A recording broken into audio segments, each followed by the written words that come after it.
Here is a lovely picture of Nico Robin, brothers and sisters. As a matter of fact, it was the first one that was colored by the lovely Vanessa Matte over my pencil and ink drawing. So if you like this and more, remember to follow me on all the social networks. One Piece Chapter 201, Nico Robin. Well, hello, my brothers and sisters of the Nerd Nation. I, as always, am Jim, here to bring you another review on the epic, tantalizing tale of One Piece. Our last chapter, of course, saw Luffy and Croc really just kind of going toe-to-toe, going at it, and it really looking like Luffy had kind of figured him out and gained the upper hand. He had wound up drinking the whole barrel of water and was just kind of, you know, the chapter was entitled Water Luffy, and he was able to, he was able to soak Crocodile, get him wet enough to where he could, hit him and connect with several different, several different moves. So definitely was a very, very good, very action-packed chapter, and things left off with them, of course, being in the midst of battle, but again, looking like Luffy had maybe started to gain the upper hand. So, as Oda does so well, he then pulls the rug out from under you, and that's where we left off in the last chapter, and of course that's where we'll pick up in this chapter. And it starts out with them, still of course fighting each other, and King Cobra is sitting there. He's still pinned, like Jesus up again nailed to the cross. He's nailed up against the wall, and Nico Robin's still sitting by him, and she's just getting a kick out of Luffy. She just thinks it's funny what he's doing, and how he's really just kind of showing up Croc in a lot of different ways, and she just finds that very entertaining, and so do I. So that's good. So she's definitely a character I enjoy. So because that reason solely right now. So she winds up going, and King Cobra's like, amazing, and kind of like, hey, he knocked him on his ass, he's giving him a run for his money. And she's like, yeah, but you know what? You're not going to be able to go see that. You have to go take me to the Poneglyph.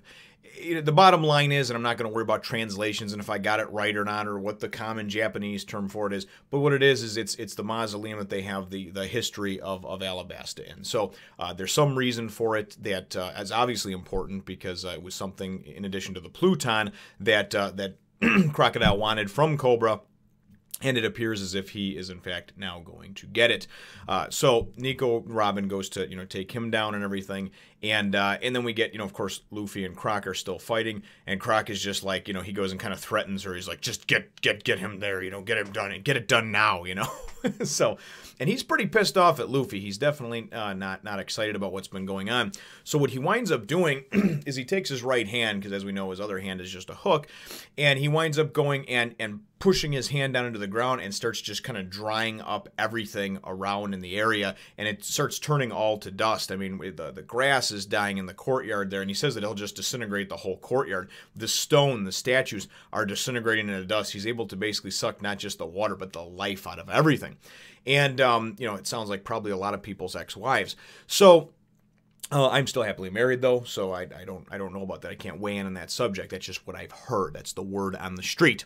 So he goes and he starts, sucking all, and Luffy's like, whoa, and Luffy even, his sandals even kind of start disintegrating on him, So Luffy goes and spits a water ball at him, a couple of water balls actually at him, because he's still, of course, Water Luffy. And Croc goes and just holds his hand up and just sucks right up into there, Now there's so many different jokes that could be made about that. I'll just leave most of them up to your imagination as the viewer. But ultimately, having a hand that just sucks the life out of everything can be a blessing and a curse, is all I'm really going to say about that. So he winds up doing that, of course, and saying, I can, and he tells him, of course, with my right hand, I can basically decimate and suck the life and the moisture out of anything, So he continues back on his deal, and it's cool because the ground starts cracking and opening up, and then you go and you see this picture of Luffy, and he's like, whoa, whoa, whoa, and then the next picture is him kind of doing the splits upside down with his fat body hanging upside down into like a crevice, that has formed from this, of course, Croc doing this, So it's definitely not looking good. It's looking, again, that's why I said, like, Oda likes to pull the rug out from under you, because it goes, and it looks like it's going one way, and then the next chapter it's moving the next way, and you're thinking, oh, this is not good at all. So we wind up going then for the next portion of the chapter, the next third of the chapter, is ultimately it's Nico Robin with King Cobra going through going through Elebarna and getting to wherever this history is located, which is this mausoleum. So they get close to there, and then all of a sudden they're stopped by some Marines, saying, "Who are you? What are you doing?" There's fighting in the streets, blah blah blah, and they don't recognize immediately that it's the king and Nico Robin, right? And and we see that it's actually Sergeant Tashigi. And so she's standing there with her group and what have you. And Nico Robin's like, listen, I don't got time for this bullshit. Just move or die. Of course, they're not going to move. And King Cobra ultimately tries stopping the whole thing. He's like, listen, there's a bomb that's going to go off in the square in like 7 minutes. Millions of people are going to be killed. You need to worry about that. So Tashigi's like, well, we'll take care of rescuing you first, and then we'll go take care of that, And he's just trying to, just contain, he's trying to keep the loss of life to a minimum is what he's trying to do, because he knows that Nico Robin is certainly not someone to be trifled with. She's Croc's right-hand woman, and not just that. I mean, obviously, he probably knows of and her powers and what she can do. So she winds up going and pulling out with, obviously, her cool power that she has where she can sprout limbs from anywhere and any person. She winds up going and limbs are sprouting from some of the Marines, and she starts choking them out with this move. And it's just so funny to see these guys, because it looks like they're choking themselves out, but it's obviously one of her limbs, extra limbs that sprung from there. Again, a lot that can be done with that power, and you could certainly make a lot of jokes, a lot of sick jokes, but I will just leave them up to your imagination, again, as the viewer. So anyway, she winds up going and, again, chokes out a bunch of people. Then one of the Marines goes and comes up to Tashigi, and he's like, oh, man, you're a sergeant.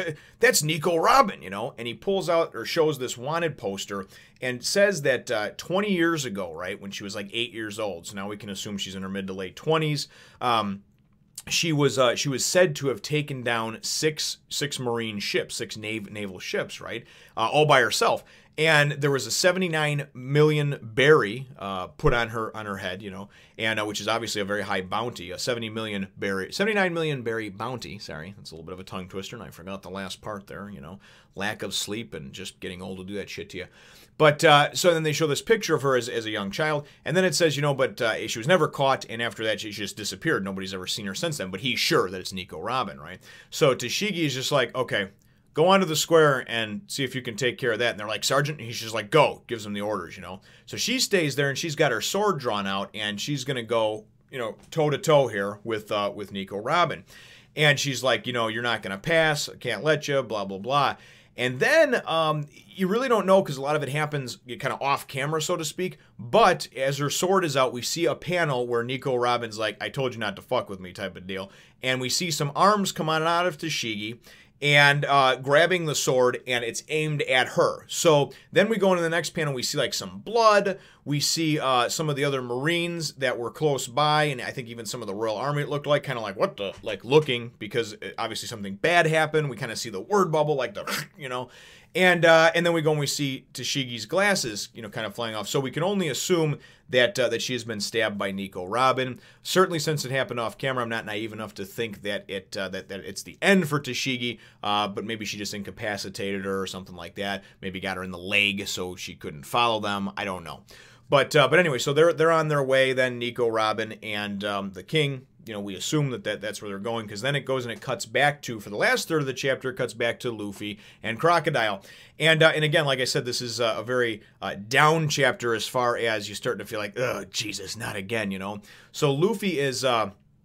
he winds up, again, there's a series of things that are happening. They wind up, they're fighting, they're this, they're that. But as Croc starts kind of disintegrating everything and causing this earthquake, so to speak, because everything is sort of just falling down into the ground, Luffy is able to get himself righted up again, but then winds up he's hanging over this ledge, and Croc goes and comes over, and he's standing up there all menacing looking. He's like, you know what, enough of you. I'm done wasting my energy with you. You're wasting all my energy.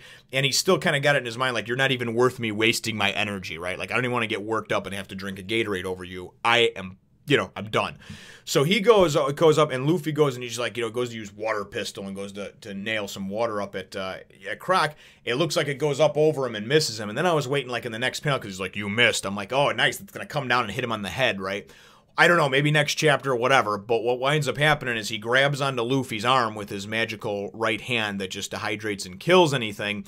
And he just withers Luffy up and does it very, very quickly. So all the water out of him, and it looks like just about everything else as well, because Luffy is just sitting there, and I mean, he just looks like a paper doll. I mean, it absolutely just anorexic's not even the word. It looks like he even sucked the bones out of him. I mean, there's no Luffy left hardly. So it definitely ends, and that's how the chapter ends. You know, kind of leaves you on a down note. So.